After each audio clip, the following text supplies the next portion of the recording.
Hi guys, welcome back to my channel. So इस video में हम बात करेंगे class 10 chapter number 3 pair of linear equation with two variable के NCERT solution की। So here we have the question number 1 of exercise 3.1। इस video में exercise 3.1 का क्वेश्चन नंबर 1 करेंगे हम। So in the given question, Aftab tell his daughter, Aftab अपनी बेटी को कुछ कह रहा है। 7 years ago मतलब 7 साल पहले, I was 7 times as old as you were then। 7 साल पहले, 7 साल पहले तुम जितने साल की थी उससे मैं 7 गुना ज्यादा मेरी एज थी, ऐसा आफ्ताब उसकी बेटी को कह रहा है। ठीक है। ऑल्सो 3 years from now मतलब 3 साल, अभी से 3 साल बाद, I shall be 3 times as old as you will be। 3 साल बाद आपकी जितनी उम्र होगी, आफ्ताब उसकी बेटी को कह रहा है कि 3 साल बाद आपकी जितनी उम्र होगी उस उम्र से मेरी उम्र 3 गुना ज़्यादा होगी। ठीक है। सो यहाँ पे 2 स्टेटमेंट गिवन है, तो हमें 2 इक्वेशन मिलेंगे, 2 लीनियर इक्वेशन मिलेंगे, उसको हम पेयर कहते हैं। ठीक है। इस क्वेश्चन में पेयर ऑफ लीनियर इक्वेशन पढ़ना है हमें। सो यहाँ पे लीनियर इक्वेशन की पेयर मिलेगी। तो इसका सॉल्यूशन स्टार्ट करते हैं। सॉल्यूशन। सो पहले तो यहाँ पे आफ्ताब की एज भी हमें पता नहीं है और उसकी डॉटर की भी प्रेजेंट एज हमें पता नहीं है, तो हम क्या करेंगे, उसको सपोज करेंगे। So let suppose, late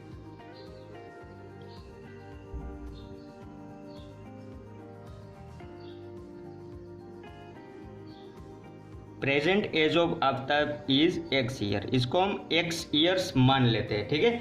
Aftab की एज कुछ होगी, उसको हम x ईयर्स मान लेते हैं। And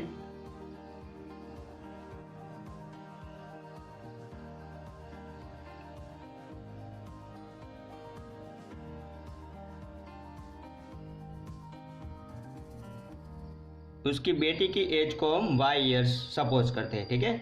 present age of Aftab is x year and present age of his daughter is y year. तो यहाँ पे 2 स्टेटमेंट गिवन है, तो पहले हम 7 साल पहले 7 years ago इसकी बात करेंगे। सो 7 years ago मतलब ये पास्ट हुआ। ठीक है। तो 7 साल पहले आफ्ताब की एज कितनी होगी, एज ऑफ आफ्ताब। अब 7 साल पहले की बात हो रही है, तो आफ्ताब की प्रेजेंट एज में से हम 7 साल बाद कर देंगे क्योंकि हम पास्ट में जा रहे हैं अभी। सो x - 7 years, x - 7 years। 7 साल पहले आफ्ताब की एज अभी की एज से 7 साल कम होगी, तो हमने क्या किया, यहाँ पे जो उसकी प्रेजेंट एज थी x ईयर, उसमें से 7 साल कम कर दिए। Same age of his daughter,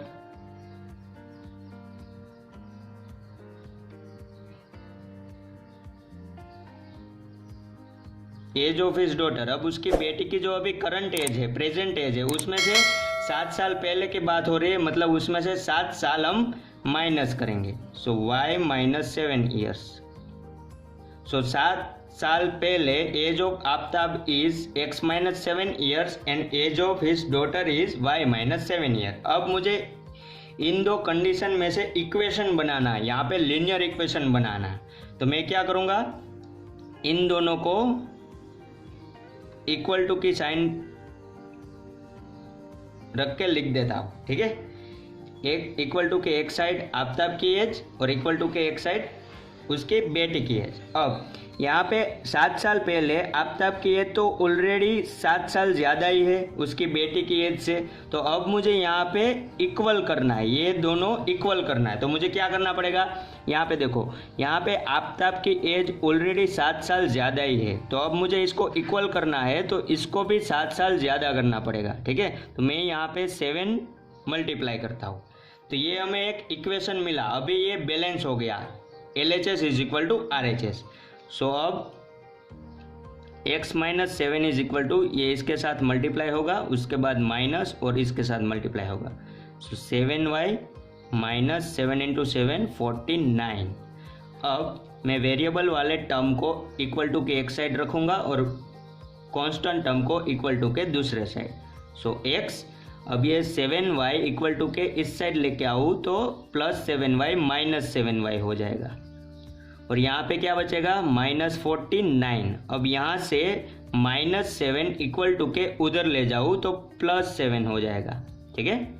so x - 7y is equal to, अब यहाँ पे 49 + 7 -49 + 7 तो ये होगा 42 और बड़े वाले नंबर की साइन तो -42। तो ये हमें मिल गया इक्वेशन नंबर 1। फर्स्ट स्टेटमेंट को हमने पढ़ा, उसको रिप्रेजेंट किया और इसमें से हमें क्या मिला, इक्वेशन नंबर 1। एक इक्वेशन हमें मिल गया पेयर में से। अब हम क्या करेंगे, दूसरी कंडीशन, दूसरा जो स्टेटमेंट दिया है उसको स्टडी करते हैं। 3 इयर्स बाद, 3 ईयर आफ्टर, तो पहले तो 3 साल बाद आफ्ताब की एज और उसकी बेटी की एज कितनी होंगी वो हम लिख लेते हैं। So age of Aftab is, अब यहाँ पे 7 साल पहले की बात हो रही थी, तो 7 साल पहले की बात मतलब हम वहाँ पे हमें माइनस किया था, यहाँ पे फ्यूचर की बात हो रही है 3 साल बाद, तो यहाँ पे जो उसकी प्रेजेंट एज है उसमें हम 3 साल प्लस करेंगे। सो आफ्ताब की age x + 3 years and age of his daughter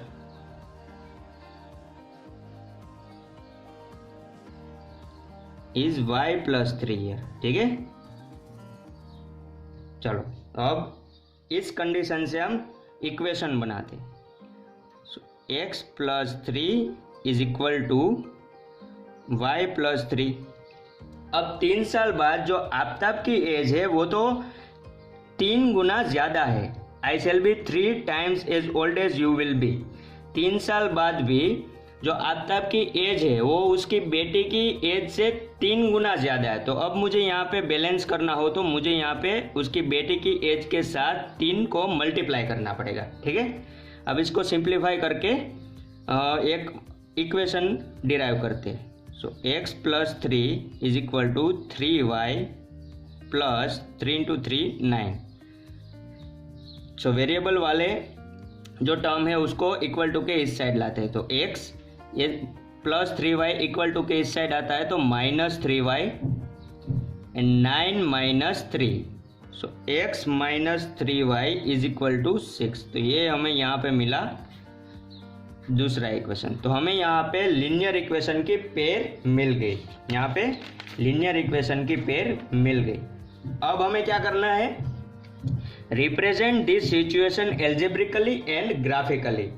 ये जो सिचुएशन हमें गिवन है उसको एल्जेब्रिकली और ग्राफिकली रिप्रेजेंट करो, ठीक है। तो पहले हम एल्जेब्रिकली रिप्रेजेंट करते हैं।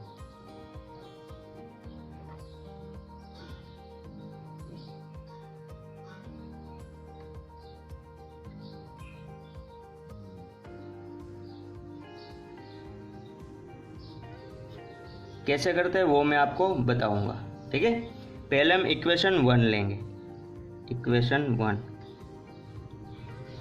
x - 7y is equal to -42। अब यहाँ पे x is equal to -7y को इस साइड जाने देता हूँ तो +7y, ठीक है, +7y। अब मुझे यहाँ पे x एंड y की कुछ वैल्यूज चाहिए। यहाँ पे मुझे x एंड y की कुछ वैल्यू चाहिए ग्राफ में प्लॉट करने के लिए। सो x एंड y। अब इस इक्वेशन में ये जो इक्वेशन हमें मिला यहाँ पे, इस इक्वेशन में y की कुछ वैल्यू में पुटअप करूँ, y की कुछ वैल्यू में यहाँ पे सब्सटीट्यूट करूँ तो मुझे यहाँ पे कुछ x की वैल्यूज मिलेंगी, ठीक है। तो हम क्या करेंगे, y की कुछ वैल्यूज पुटअप करेंगे और हमें क्या मिलेगा, x की वैल्यूज मिलेंगी, ठीक है। तो ये हमारा एल्जेब्रिकली रिप्रेजेंट हो जाएगा। सो फर्स्ट हम क्या पुट करेंगे, फर्स्ट हम 5 पुट करते हैं, 5 यहाँ पे रफ वर्क करेंगे।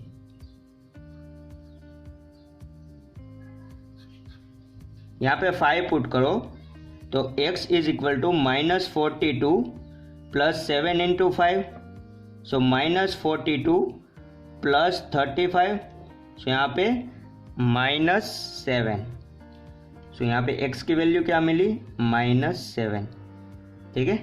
जब इस इक्वेशन में हम y की वैल्यू 5 पुट करते हैं तो x की वैल्यू हमें -7। यहाँ पे आप ऐसा जरूरी नहीं कि 5 पुट करो, अपने हिसाब से कोई भी वैल्यू पुट कर सकते हो, ठीक है। लेकिन याद रखो ऐसी वैल्यूज यहाँ पे पुट करो जिससे हमें ग्राफ में रिप्रेजेंट अच्छे से हो जाए, इजीली हो जाए, ठीक है। मतलब जो ऐसी वैल्यू यहाँ पे पुट करो कि जो 10 के अंदर हो, तो हमें x की वैल्यू भी 1 to 10 में मिले, तो ग्राफ जो हम प्लॉट करेंगे तो उसमें अच्छे से उसके कोऑर्डिनेट को रिप्रेजेंट कर सके, ठीक है। अब यहाँ पे 6 पुट करके देखते। सो -42 + 7 × 6, सो -42, 7 × 6 42। तो यहाँ पे 6 पुटअप करने से x क्या मिलेगा 0, x क्या मिलेगा 0। अब 7 पुट करते हैं तो -49 + 7 × 7, 7 × 7 49, -42 प्लस, यहाँ पे लिख ही देता हूँ मैं, x = -42 + 7 × 7, सो -42 + 49। अब माइनस प्लस माइनस, तो यहाँ पे 49 - 42, तो क्या मिलेगा 7, और बड़े वाले नंबर की साइन तो +7, ठीक है। ये हमारा फर्स्ट इक्वेशन का एल्जेब्रिकली रिप्रेजेंट हो गया, ठीक है। फर्स्ट इक्वेशन का एल्जेब्रिकली रिप्रेजेंट हो गया। अब इक्वेशन 2, सो इक्वेशन 2 क्या है, x - 3y = 6, सो x = 6 + 3y। सो इस इक्वेशन की हेल्प से भी कुछ x एंड y की वैल्यू फाइंड करते हैं। x एंड y, यहाँ पे कुछ y की वैल्यू रखेंगे तो हमें कुछ x की वैल्यूज मिलेगी। सो पहले तो हम रखते हैं 0। यहाँ पे आप कुछ भी रख सकते हो, ऐसा ज़रूर नहीं कि 0 ही लो, अपने हिसाब से कोई भी वैल्यूज पुट कर सकते हो। सो मैं यहाँ पे लेता हूँ 0। ऐसी वैल्यू पुटअप करो जिससे ग्राफ में हम रिप्रेजेंट करेंगे ग्राफिकली तो अच्छे से हो जाए, मतलब इजीली हो जाए। तो पॉसिबल हो तो 1 to 10 वैल्यूज में से पुटअप करो, ठीक है। यहाँ पे आप माइनस भी ले सकते हो, प्लस भी ले सकते हो, जीरोस भी ले सकते हो। सो पहले हम लेंगे 0। अगर मैं यहाँ पे 0 पुट करूँ तो x = 6 + 3 × 0, तो 6 + 0 = 6। तो यहाँ पे x की वैल्यू मुझे मिली 6, ठीक है। अब मैं कुछ माइनस वैल्यू चलो पुट करके देखते हैं। तो यहाँ पे मैं -1 पुट करता हूँ। सो x = 6 + 3 × -1, सो 6 माइनस प्लस माइनस 3 × 1 3, तो यहाँ पे हमें मिला 3, ठीक है। अब हम वापस से माइनस की वैल्यू पुट करेंगे, -2 करते, तो x = 6 + 3 × -2, तो 6 ± -3 × 2 6, तो 0, ठीक है। 6 - 6 = 0, तो यहाँ पे हमें मिला 0। तो ये दोनों इक्वेशन को एल्जेब्रिकली रिप्रेजेंट हो गया। अब इस टेबल को यहाँ पे कोऑर्डिनेट्स मिले, हमें कुछ x एंड y के कोऑर्डिनेट्स मिले, कुछ वैल्यूज मिले। तो इस दोनों टेबल को हम ग्राफ में रिप्रेजेंट करेंगे, उसे हम कहते हैं ग्राफिकली रिप्रेजेंटेशन, ठीक है। तो चलिए वो करते हैं। अब हम यहाँ पे जो हमने एल्जेब्रिकली रिप्रेजेंट करके कुछ टेबल्स की वैल्यू मिली, टेबल में क्या है x एंड y की कुछ वैल्यू है, इस वैल्यू को हम ग्राफ में रिप्रेजेंट करेंगे तो उसको हम क्या कहेंगे, ग्राफिकली रिप्रेजेंटेशन, जो हमें इस क्वेश्चन में करने को बोला है, ठीक है। तो फर्स्ट हम इक्वेशन 1 को करेंगे।